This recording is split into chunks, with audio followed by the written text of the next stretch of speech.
Hello बच्चों, आइए प्रश्न को देखते हैं। निम्नलिखित बिंदुओं से होकर जाने वाली रेखाओं के समीकरण ज्ञात कीजिए।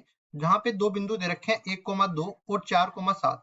प्रश्न को हल करने से पहले इसकी मुख्य अवधारणा के बारे में चर्चा कर लेते हैं। मुख्य अवधारणा तो यहाँ पे देखो, इस तरह से समझते हैं कि दो बिंदु दे रखे हो तो रेखा का समीकरण कैसे निकाला जाता है। ये एक बिंदु मैं यहाँ पे मान लेता हूँ, एक बिंदु यहाँ पे, इस बिंदु को P नाम दे देते हैं और इसके निर्देशांक मान लेते हैं x1, y1। इसी तरह दूसरे बिंदु को क्यों नाम दे देते हैं, इसके निर्देशांक मान लेते हैं x2, y2। अब पहले तो मैं इस रेखा का ढाल निकाल लेता हूँ। ढाल मतलब प्रवणता, तो PQ m PQ किससे बराबर आ जाएगा, ऊपर तो अपने पास y निर्देशांकों का अंतर आ जाएगा और इसमें भाग लग जाएगा x निर्देशांकों के अंतर का।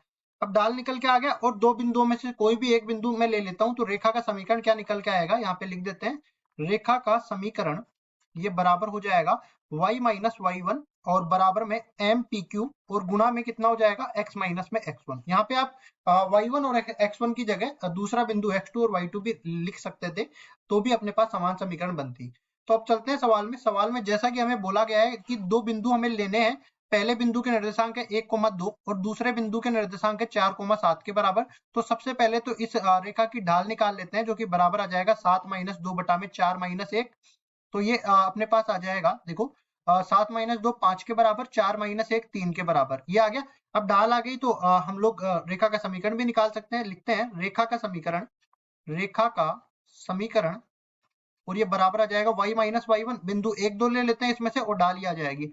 y माइनस 2 बराबर में हो जाएगा 5 बटा 3 गुणा में x माइनस 1 के बराबर। अब 3 को इधर गुणा करेंगे तो 3y माइनस 6 बन जाएगा और 5 को इधर से गुणा करेंगे तो 5x माइनस 5 बन जाएगा। अब उसके बाद में देखो, 3y को उधर लेके जाएंगे और 5 को इधर लेके आएंगे, या फिर 6 को भी उधर ही लेके चले जाते हैं, तो 5x माइनस में 3y और माइनस में 5 प्लस 6 बराबर 0 हो जाएगा। तो रेखा का समीकरण निकल के आएगा 5x माइनस में 3y प्लस 1 बराबर में 0। ये आ गया रेखा का समीकरण और यही अपना उत्तर है। आशा करता हूँ ये सवाल आपको समझ में आया होगा। धन्यवाद।